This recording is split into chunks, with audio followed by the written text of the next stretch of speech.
I never expected to hear Ken say, "I wish I had kids too." It caught me off guard. Ken had always blamed me for us not having children, acting as if it was entirely my fault, like he was the victim, wanting kids but unable to have them because of me. Even more shocking was discovering that he was secretly seeing my sister while pretending to work overtime. They think they're getting away with it, but their time is running out. One day, at Stacey's new house, I decided to confront the truth. I looked at the surprised Ken and said, "This child is yours." His face froze in shock, like a deer caught in headlights. I continued, "I believe we should take responsibility for our actions. I don't intend to keep pretending I don't know. I'm Maddie, just a regular housewife working part-time as a cashier at a supermarket. I met my husband, Ken, through a friend's introduction. My first impression of him was that of an ordinary businessman. He works for a nationally expanding trading company and moved to this area 3 years ago for a job transfer. I remember when he asked me, 'Is this your hometown, Maddie? If it's okay, could you recommend some local places? I'm in charge of finding a venue for an upcoming company Christmas party, and I'm struggling.' I replied, 'Yes, I've lived here since I was a child. Actually, there's a superb Italian restaurant nearby that would be perfect for the party. My hobby is visiting gourmet food places, and I'm good at finding new and delicious spots.' That's how Ken and I quickly became friends, bonding over restaurant recommendations. I'm not great at talking to men, but Ken took the lead, and we seem to get along fine. Next time, I'll find another delicious place. I hope it suits your taste, Maddie," Ken said. "Thank you. For me, it's more important who I eat with than what I eat, so I'm really happy to be invited by you, Ken." "Does that mean eating with you makes the meal more enjoyable and delicious?" I asked, feeling a little shy but excited. "I'm looking forward to the next time," he replied with a smile. I had always been clueless about love and had never had a serious relationship with a man, so I was thrilled when Ken asked me out. I thought he might make me happy. Around the same time, my friends started getting married, and then Ken proposed to me. "I'm not perfect, but I want to make Maddie the happiest. Let's get married," he said. "If it's with you, I'm happy. Let's take care of each other from now on," I agreed. And so, I married Ken, finally reaching what I thought was the pinnacle of happiness. Ken asked me to dedicate myself to our home, so with some regret, I quit my job. Unfortunately, that happiness didn't last. About a year after our marriage, I felt as if I had woken up from a dream. "I've been thinking lately, I really want a child with Maddie, but we haven't been blessed with one yet," Ken said one day. "True, that's right," I replied, though it was painful to admit. Even after a year of marriage, we hadn't been able to conceive. Honestly, pregnancy depends on luck and timing. Just because we hadn't conceived in a year didn't mean we had to be disappointed. I thought someday we would have a child and live as a family with children. However, Ken seemed to have a different idea. "Isn't it abnormal not to get pregnant even after a year?" he asked, his tone laced with frustration. "Is it abnormal? But I think it's about luck and timing, not necessarily abnormal," I responded, trying to stay calm. "Then why haven't we been blessed with a child?" he demanded. "I don't know. Shall we wait a bit longer?" I suggested, but Ken shook his head vigorously and glared at me. "I get it. Maybe you have a problem, Maddie," he said, his voice cold and accusatory. "That's not possible," I murmured, but doubt had already crept into our marriage, and the cracks were beginning to show. I was stunned when Ken suddenly said something unexpected. "Problem? Why would you think that?" I asked, feeling a twinge of unease. What else could it mean if we haven't gotten pregnant even after a year of marriage? "There must be some problem," he replied, his tone insistent. "There isn't any particular issue, but if you're concerned, should we get checked at a specialized clinic?" I suggested, trying to stay composed, though his words left me with an uneasy feeling. Truthfully, I had been a little concerned myself. Friends had mentioned that early checks were a good idea, so I immediately made an appointment and went to the clinic for an explanation. At the clinic, they explained that tests were necessary for both the husband and wife since infertility could be caused by either partner. This made sense to me, and I went home to discuss it with Ken. "So, the cause of infertility can lie with either the woman or the man," I said, hoping he would understand. "I see," he replied absently, his mind seemingly elsewhere. "Ken, you also need to get tested." "Which day would work for you?" I asked. "Me get tested?" Ken was visibly surprised. "Yes, as I just explained, you need to be tested too," I reiterated. But Ken's face twisted in annoyance. "I'm too busy to spare time for that. Besides, there's no way there's a problem with me, he snapped. I was curious as to why he was so certain, but I decided it would be pointless to argue. So, I spoke as calmly as I could. We can't be sure there's no problem without checking. It seems we can't proceed with treatment unless both of us go to the clinic. He scoffed. Are you doubting me? I've lived healthily for 35 years. There's no way anything's wrong with me. Stop joking around. With that, he left the room. I couldn't understand why he was so adamant that he wasn't the cause. After all, it was Ken who first expressed his desire to have children. So why was he refusing to get tested? After that conversation, Ken's attitude toward me changed completely. He began complaining about every little thing. His dissatisfaction seemed endless, from house cleaning to grocery shopping. One day, he found a receipt I had kept for managing our finances, frowned, and asked with an annoyed expression, "What's this? What did you buy?" "What do you mean, suddenly bringing this up?" I replied, confused by his abrupt accusation. "Spending this much at the supermarket. You must be wasting money," he said, his voice dripping with disdain. "Wasting money," I echoed, feeling the sting of his words. His criticism was relentless, and I couldn't help but wonder what had happened to the man I married. "I always buy a week's worth of groceries at once, which is why it costs this much. It's always been like this," I explained, trying to keep my voice steady. But Ken slammed the receipt down on the table. "Excuses are no good. I've heard some housewives manage a monthly food budget of $150. Maybe you need to try harder," he retorted. Keeping the food budget to $150 was nearly impossible while ensuring we had nutritious and balanced meals. Since getting married, I had been doing my best to prepare delicious meals within a limited budget, focusing on both health and cost. But Ken didn't seem to appreciate the effort. Actually, when I lived alone during university and even as a working adult, it never cost this much for food, he said dismissively. "But living together as a couple naturally increases expenses," I replied, trying to reason with him. "Excuses are a sign of incompetence. If you can't manage household duties properly, then working outside is out of the question," he snapped. I had quit my job when we got married because Ken wanted me to stay at home. But now, with a smirk, he added, "That's right, someone who can't even manage household duties has no business working outside." His words cut deep. I thought to myself, I didn't realize you could be so cruel. "What's wrong? Are you going to say I'm the bad one?" Ken continued. "The wives of my colleagues all have jobs. You're probably the only one who doesn't work." He criticized me by comparing me to people I had never even met. Before we got married, Ken had never spoken this way, but now things were getting worse by the day. I couldn't understand when or why he had changed so much. It was difficult for me, with no special skills or recent experience, to suddenly start working. The pressure to find a job and the constant criticisms from Ken were causing my stress to accumulate day by day.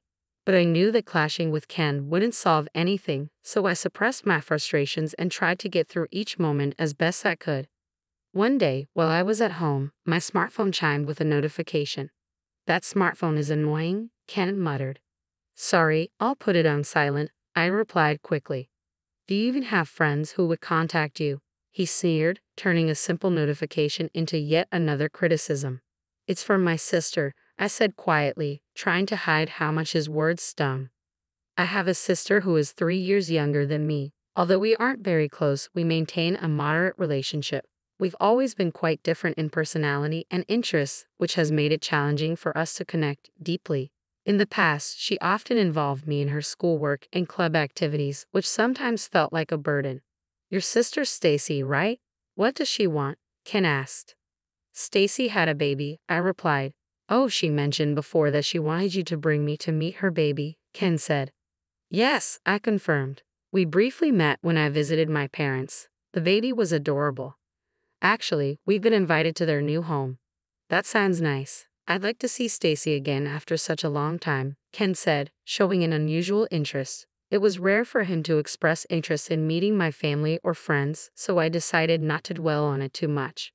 We planned to visit Stacey and her husband John's new house. John, like Ken, is a busy businessman, but he was home when we arrived. "We're here," I announced as we entered. "How are you feeling, Stacey?" "I'm fine, thank you for coming," Stacey responded warmly. "John is here too." Yes, I took the day off, John said with a smile. I'm actually on a 3-month paternity leave. It was tough to arrange work. Well, you've been so busy and hardly home these last 2 years, Stacey noted. Yes, I feel bad for making you feel lonely during that time, John said kindly, looking at Stacey. Stacey, the clingy one, and John, the dependable one, seemed like the perfect couple. Stacey cradled the newborn and offered her to us. Do you want to hold the baby? Just make sure to support the head firmly. As I gently held the baby, I could smell her faint, sweet scent. Ken leaned in and murmured, "She's so cute. I wish I had a baby too." Given Ken's secret, I was stunned to hear him say that. I knew this was the perfect time to address it, so I decided to speak up. What? Isn't this child yours? I said loudly, intentionally drawing everyone's attention. Ken's eyes widened in surprise, and Stacey and John looked at me in disbelief. Come on, stop with the insensitive jokes, Ken said, clearly flustered. Why would you say that? It's impossible for this child to be mine. Stacey argued, that's ridiculous. Why would you think that? They probably thought I was making baseless claims, but I knew more than they realized. Actually, I know everything, I said. John is here, but can we discuss this now? John, sensing the seriousness in my tone, suggested, let's hear what Maddie has to say. Thank you, I said, looking at Ken. You always talked about wanting kids. Ken looked taken aback by the sudden focus on him. Of course, it's natural for a man to want his own children, he replied. True, I continued. But why would that mean Stacey's child is mine? Ken asked. What does that have to do with anything? I pulled out my laptop from my bag. You borrowed my old computer once, remember? You said yours was being repaired. Maybe I did, but what's your point? Ken asked, his expression growing uneasy. When you returned it, you forgot to log out, I said. Ken's face turned pale, and he was at a loss for words. No way, he muttered. I had been suspicious of Ken's behavior for a while, his sudden department changes, coming home late every night, claiming to work overtime. It all seemed odd. When I got my computer back, the pieces began to fall into place. I was stunned when I stumbled upon Ken's new emails on my computer. The messages I read revealed plans to meet up with someone. Ken, upon seeing my reaction, was incredulous. Not logged out? That's impossible, he exclaimed. I can't believe you're accusing me of not logging out after using someone else's computer. Do you even know how to handle work properly? Not logging out is a sign of incompetence. Please stop, Ken, he pleaded, but I wasn't ready to back down. I've noticed changes in you and Stacey. If necessary, I can read the emails out loud right here. Ken's face went pale as he abruptly stood up, attempting to snatch the computer from me. I held onto it firmly. Taking the computer now is pointless, I said. The data is already saved. Save your effort. Frustrated, Ken shouted. Just because of a few emails, you think you can accuse me of an affair? That's not enough evidence. I responded, I've been suspicious for days. I could have confronted you earlier, but I expected excuses. That's why I gathered solid evidence before confronting you. I pulled out my smartphone and opened a specific app. After seeing the emails, something didn't add up, I said. I've been tracking your location for a while now. Did you not realize? Ken looked alarmed. You've been tracking my location. Since when? I planted a GPS tracker in your belongings, I revealed. I knew you were going to Stacey's house after work. Ken began searching through his bag, likely looking for the GPS. This matches exactly with the time you said you were transferred to a different department and working overtime, I added. No, that's not it, Ken said, trying to defend himself. I even checked with your company, I continued. Turns out, you weren't transferred. You've been leaving work on time every day. Who told you that? Ken demanded. I met his gaze steadily. I've been suspicious for a while. Ken shot back angrily. If you were suspicious, you should have said something earlier. And if I had, would you have answered honestly? I don't think so. What about your pay slip? I asked. You claim to be working overtime, but there's hardly any overtime pay. Isn't that strange? Ken was momentarily speechless, his frustration boiling over. I can't believe you've been sneaking around and investigating me like this. Don't change the subject, I replied firmly. What I need to tell you is that this child is yours. John, who had been listening in, looked visibly shocked. Is it true that Stacey and Ken have a relationship and that this child is Ken's? He asked. I'll explain everything, I said, but first, let me show you something. Stacey quickly jumped in. It's just Maddie's wild imagination. She's been watching too many TV shows or movies. Stacey's denial only fueled my resolve. Can you still say that after seeing this? I asked, pulling an envelope from a file and holding it up. John looked at the envelope with confusion. What is that? This is the result of a DNA test, I explained. They're quite accessible these days, so I decided to get one done. Does it show a parent-child relationship? Stacey asked, her voice betraying panic. Yes, it does, I confirmed. I had it done by a reputable institution, so there's no mistake. But results can be fabricated, Stacey argued. If you doubt it, so be it, I said. I haven't even opened this envelope since it arrived yesterday evening. Ken's curiosity was piqued. How did you manage to get a sample for the test? I used the tissue that I wiped the child's mouth with when I visited my parents' home, I explained. I carefully cut open the seal with a knife and revealed the test results. This is the test result. Ken's eyes widened in shock. You mean this is real? Yes, I confirmed. The test result clearly shows that Ken is the father. John, who had been busy with work while his wife had an affair with Ken, was visibly devastated. So you were having an affair while I was working, he said, his voice filled with disbelief.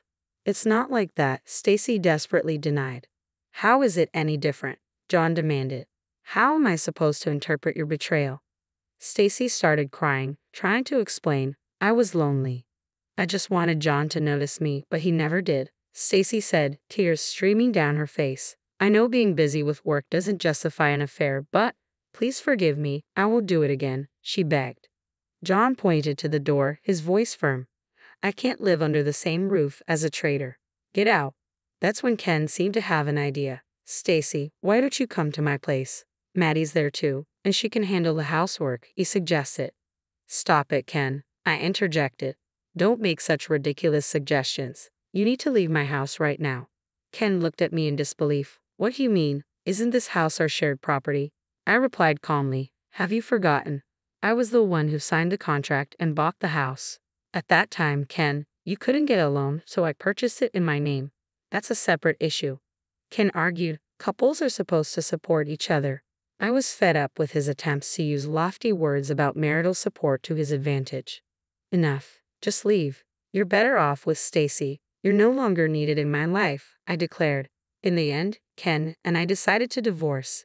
Despite his reluctance, I didn't budge. I hired a divorce lawyer, initiated the process, and demanded fair compensation for my emotional distress. Ken lamented, I can't possibly pay this much. I retorted, you need to take responsibility for your actions. Aren't you ashamed, especially as a parent?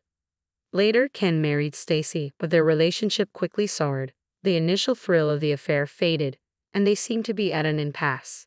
I continued to receive endless complaint emails from both Ken and Stacey, each filled with grievances about the other.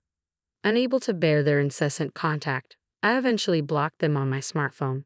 They should be focusing on paying the compensation rather than wasting time on these complaints. Gossip spread quickly about their affair. Stacey complained about being unable to find a part-time job because of the rumor, but it was a consequence of her own actions. Ken, too, faced difficulties. He was losing contracts and credibility as people were unwilling to work with someone involved in such a scandal. He might have finally realized the severity of his actions, but it was too late. He was overwhelmed by the responsibilities of raising his child. As for me, I started working at a nearby craft store after the divorce. Crafting has always been a passion of mine, and I'm thrilled to be surrounded by it. I occasionally teach classes at the store and find immense joy in seeing my projects come to life. Sharing this joy with others has become a source of great satisfaction for me.